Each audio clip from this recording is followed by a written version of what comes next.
Bonjour, aujourd'hui on va s'attaquer à un gros morceau, on va s'attaquer à une grande partie de la réglementation de la circulation aérienne. Aujourd'hui, ça va être les radiocommunications. Et tenir en moins de 10 minutes, ça va de nouveau être une belle gageure. Alors, c'est quoi à votre avis, une fréquence d'auto-information? Est-ce que les pilotes, ils ont besoin de s'informer eux-mêmes? On va regarder ça tout de suite. On va lever le doute. Alors déjà, les radiocommunications, on va commencer par les fréquences radio. Les fréquences radio sont dans la bande VHF, hein, Very High Frequency.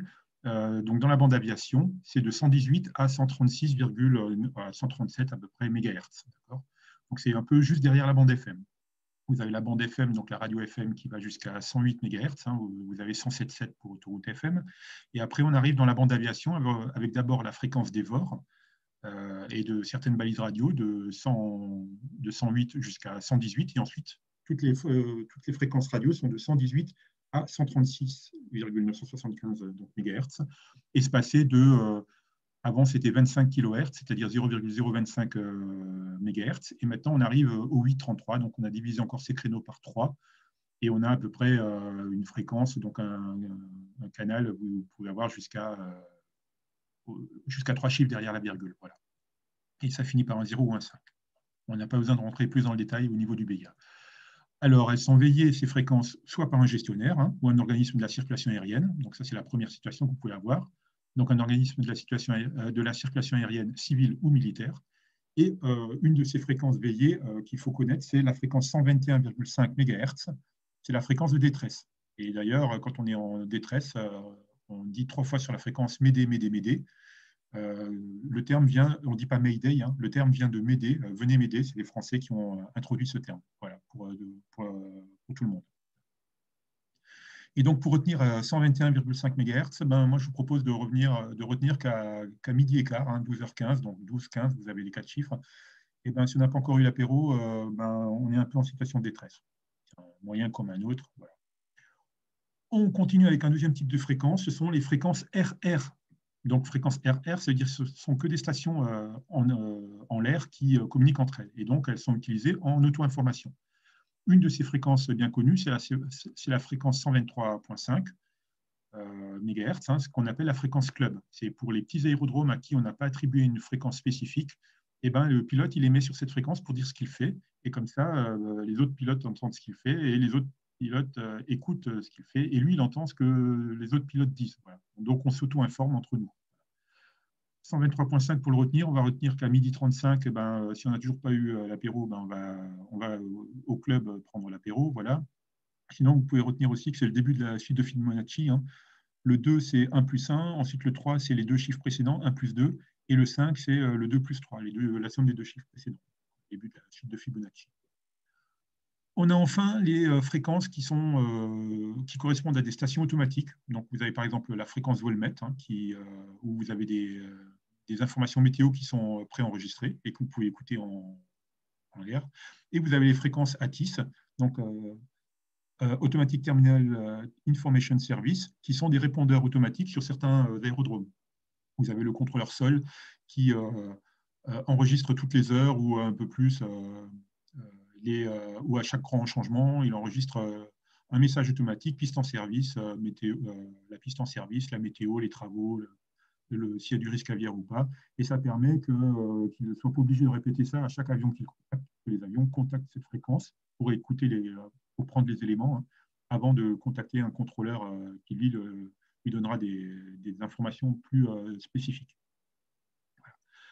Alors, les communications radio et messages. Donc déjà, on utilise un poste radio pour communiquer. Donc vous voyez là, sur la fréquence gauche, sur la gauche, vous avez un poste radio. Donc à gauche, vous avez les fréquences de communication, hein, 128.30, 128.25, ce sont bien des fréquences qui sont dans la bande radio, hein, de 118 à 136. Et à droite, vous voyez, ce sont les fréquences de navigation. Donc ce sont les VOR. Vous avez par exemple un VOR sur 113.0, 113.7. Voilà.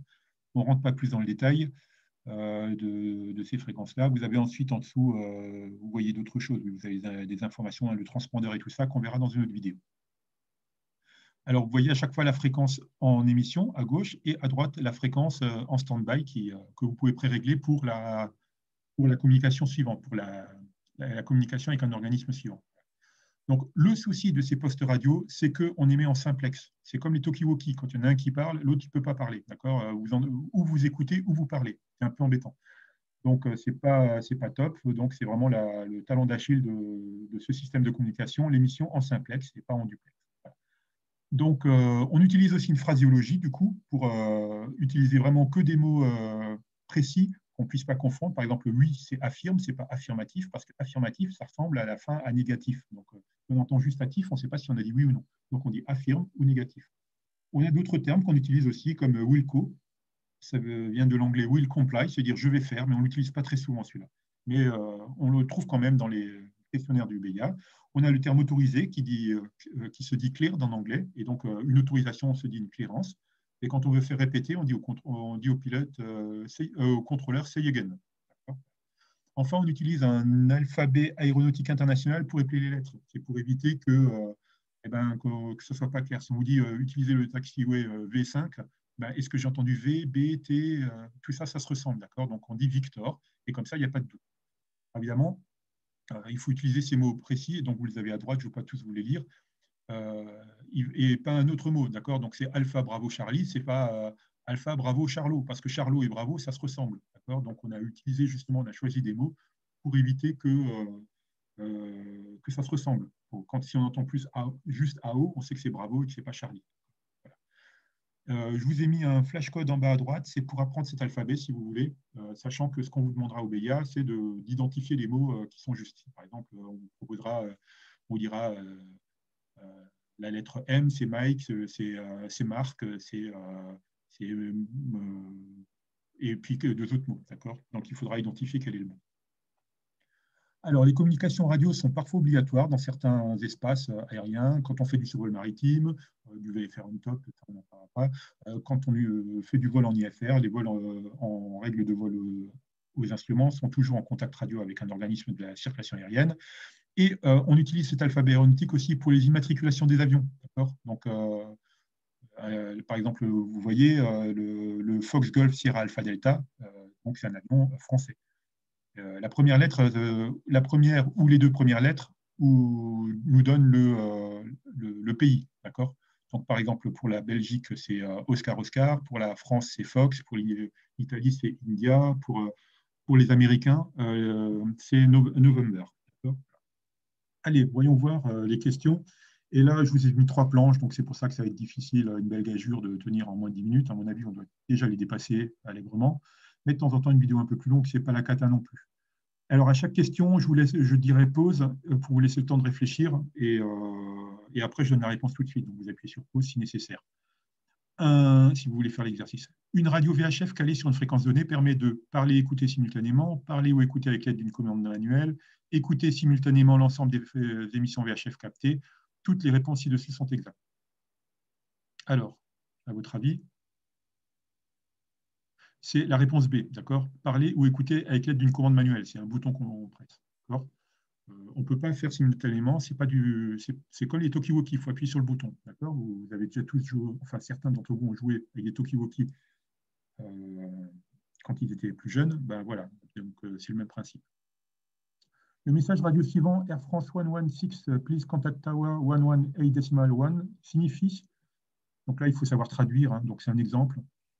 Donc c'est 116, le Air France 116, d'accord, qui doit contacter 118.1, donc 118.1. Donc c'est la réponse B. La fréquence radio de détresse est 121.5, 122.5, 123.5, 130. Pause.